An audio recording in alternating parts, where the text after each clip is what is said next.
Alors aujourd'hui, je vais vous parler du test de Brington, qui est un test qu'on fait généralement aux personnes qui sont suspectées du syndrome des lèvres dans l'os hypermobile, c'est-à-dire en fait les personnes qui ont, comme moi, des hypermobilités ligamentaires. Le test de Brington est sur 9 points. Donc chaque bras, chaque main, chaque doigt rapporte un point. Il y a le premier test. Je vais vous présenter les différentes positions qu'on fait prendre aux patients qu'on suspecte du syndrome des lèvres dans l'os hypermobile pour voir le score de Brington. Donc du coup, la première que je vais vous présenter juste là est la position des bras. Donc en fait, on a ce qu'on appelle un récurvatum du coude. Donc le coude en fait n'est pas, quand il est tendu à 0 degré, donc un angle plat, est à justement un angle inférieur. Là on le voit bien, ça c'est mon bras à moi, on se rend bien compte que mon bras n'est pas forcément droit. Après, le deuxième point, c'est sur les pouces. On peut en fait avec notre pouce toucher l'avant-bras comme ceci. Donc là vous le voyez mieux sur la photo. Chaque fois qu'on peut toucher son avant-bras avec son pouce, ça rapporte un point, donc un point par bras. Après, il y a le troisième test, le test du petit doigt, ou de n'importe lequel, mais généralement on le fait sur le petit doigt. C'est le plus résistant, on va dire, entre guillemets. Le petit doigt, en fait, quand on le plie, bon là vous n'allez pas très bien le voir, mais sur la photo ce sera plus parlant. Quand on le plie, il se plie à un angle supérieur à 90 degrés. Donc du coup, là sur la photo, donc là vous allez voir, l'angle de 90 degrés est largement dépassé.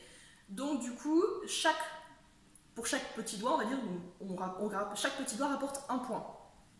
Après, il y a le récurvatum des genoux. Donc voilà, photo extrêmement sexy avec mes chaussettes licorne. Le récurvatum du genou, c'est comme le récurvatum du coude, le genou se plie dans un angle qui n'est pas censé être naturel. Ce qui peut être embêtant pour les personnes atteintes du syndrome des lèvres dans l'os ou qui ont une hyperlaxité chronique, parce que justement la position passive, donc quand on se bloque sur nos genoux, n'est pas du tout naturelle. Donc du coup, on s'abîme plus vite les genoux, on peut avoir de l'arthrose, ce qui est quand même vachement plus gênant.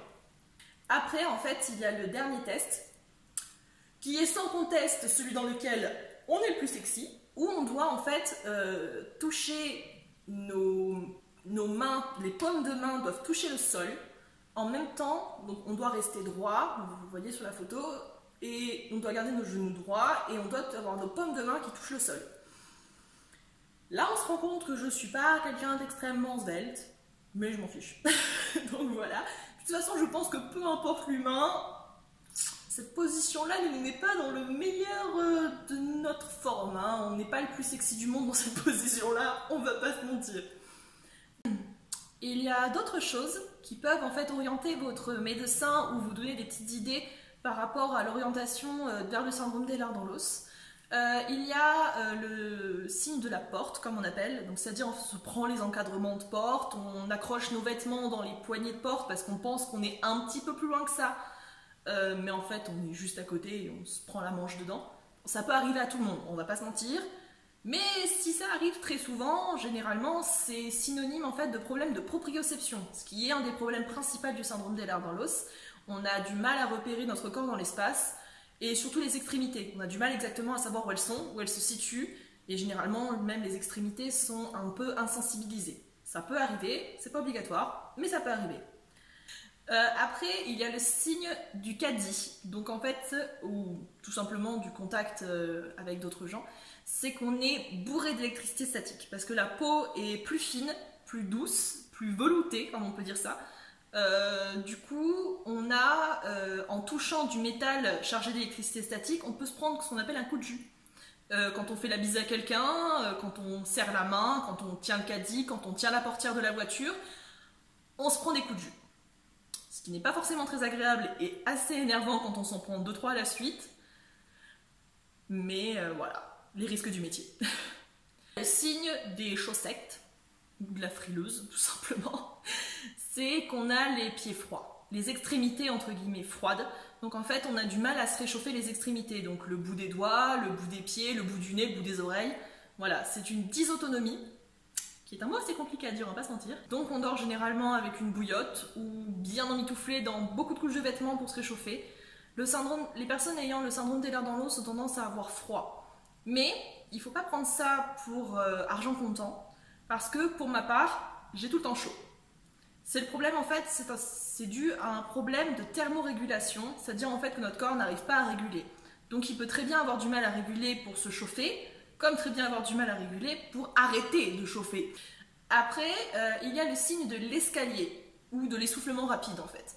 On a du mal à avoir un rythme de respiration régulier, donc du coup on va monter 5-6 marches et on va être épuisé, on va avoir le souffle coupé, on va avoir l'impression qu'on va mourir, comme les fumeurs, c'est vrai.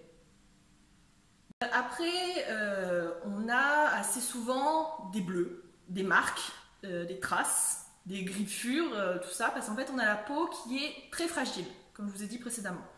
On a la peau fragile, on a la peau fine, donc du coup on peut se faire des bleus assez facilement, ce qui fait souvent penser que malheureusement, ce qui fait penser souvent qu'on peut être une femme battue, ou un homme battu, hein, aussi ça existe, et que les gens vont penser plus facilement qu'on se fait maltraiter, qu'on se fait frapper, plutôt qu'on est juste maladroit et qu'on se prend toutes les portes, tous les murs, toutes les tables, toutes les tables. Et ce qui fait aussi que tout notre corps fait un peu mal tout le temps, parce que avoir des bleus en permanence un peu partout, c'est pas forcément très agréable, on va pas se mentir. Après, il y a ce qu'on appelle le signe d'étiquette.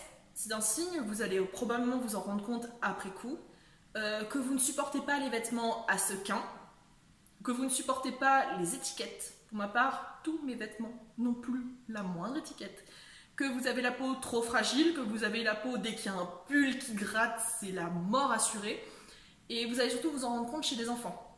Chez les enfants, vous allez essayer de leur mettre un pull et ça va être la mort. Parce que ça gratte, ça pique, ça gêne, c'est plein de choses comme ça. Chez les enfants, c'est plus prononcé parce que les enfants n'ont pas encore appris à se dire bon, c'est inconfortable, mais c'est pas grave. Alors que chez les adultes, on s'y est fait, c'est inconfortable, mais bon, voilà, on s'y fait. Encore une chose due à la peau très fine et très sensible. Après, il y a passer du coq à l'âne. Donc en fait, passer du coq à l'âne, c'est-à-dire qu'on va changer de sujet très facilement. On va avoir du mal à rester fixé sur une seule discussion, sur une seule chose, et on va discuter d'une chose, discuter d'une autre, parler à quelqu'un, si quelqu'un d'autre va se mettre à parler, voilà. Pour les enfants, c'est très compliqué, ce qui peut aussi être assimilé à de l'hyperactivité, parce qu'un enfant, pendant les cours, à l'école tout simplement, ce qui a été mon cas pendant très longtemps, enfin jusqu'à la fin de ma scolarité, on est à l'école, on est en train de travailler, de faire quelque chose, puis il y a un pigeon qui passe dans la cour, et le pigeon devient tellement passionnant. Mais c'est impressionnant, le pigeon vraiment est tellement plus intéressant, en plus on va pas se mentir, si c'est des cours, pour ma part, c'était des cours de mathématiques, pas forcément ce que je préférais au monde,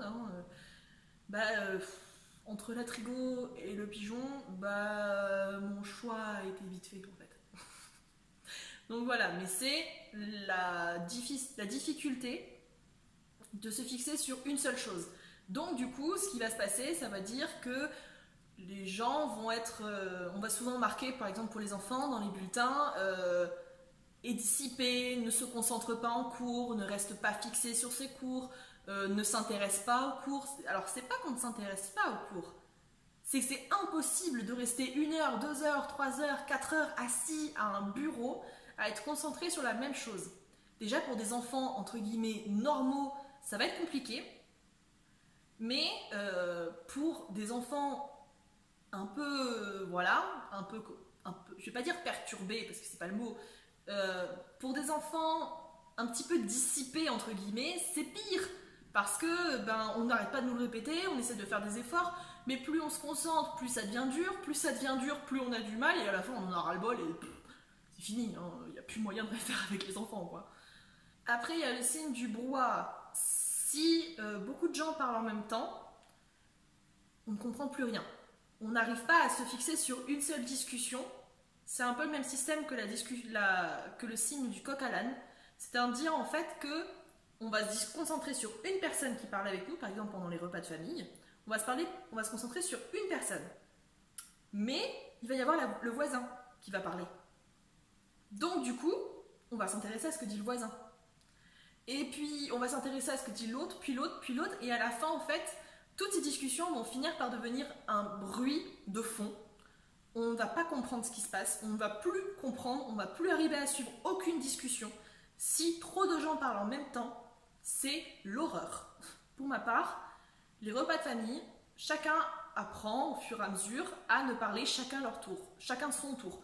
On évite de faire des discussions doubles, quand il y a quelqu'un qui parle avec quelqu'un d'autre et à côté il y a une autre discussion, parce que c'est impossible à suivre, totalement impossible.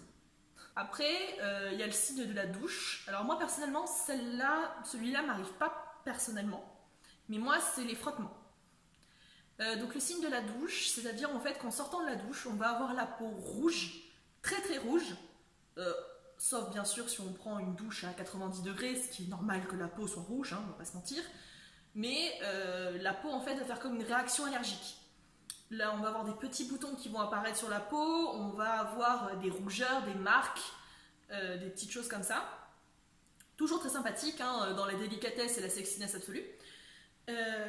Mais moi j'ai pas ce symptôme là, moi j'ai le même, enfin entre guillemets ça me fait la même chose, mais si je me frotte le visage, si je me démaquille par exemple le soir, en passant un coton sur mon visage, j'ai des cotons lavables, c'est plus doux pour mon visage, et du coup en me passant un coton sur le visage, en fait on dirait que j'ai la varicelle en fait, tout simplement. J'ai plein de boutons partout, qui disparaissent au fil du temps, mais plein de petits boutons rouges un peu partout, surtout sur le front, comme si j'avais fait une éruption de varicelle, j'avais la rougeole qui me poussait d'un coup, et ça disparaît au bout d'une dizaine de minutes. Mais généralement, en fait, quand on me voit juste après m'être démaquillée ou m'être nettoyé le visage le soir, c'est waouh, impressionnant. Tous les signes que je viens de vous lister, excepté le score de Winton, font partie en fait d'un dépliant qui est fourni par l'association CED1+, qui est une association qui se trouve un peu partout en France. Moi, j'en suis adhérente à Toulouse. Donc du coup, c'est une association qui aide les personnes qui sont atteintes du syndrome d'Ehlers-Danlos à connaître la maladie, à y être plus familiarisées, qui aide aussi les accompagnants, la famille, l'entourage, qui aide les médecins, parce que tous les médecins ne connaissent pas cette maladie, ce qui est malheureusement très fréquent. C'est aussi une association qui permet aux gens de se rassembler, de se connaître, de se rendre compte qu'on n'est pas seul. Si vous voulez plus de renseignements, je vous laisse le lien de l'association en barre d'informations. Donc voilà, je pense que pour aujourd'hui ça va suffire, hein, ça fait déjà une bonne vidéo. Donc je vous fais de gros bisous et je vous dis à bientôt. Allez, bisous bisous, bye bye.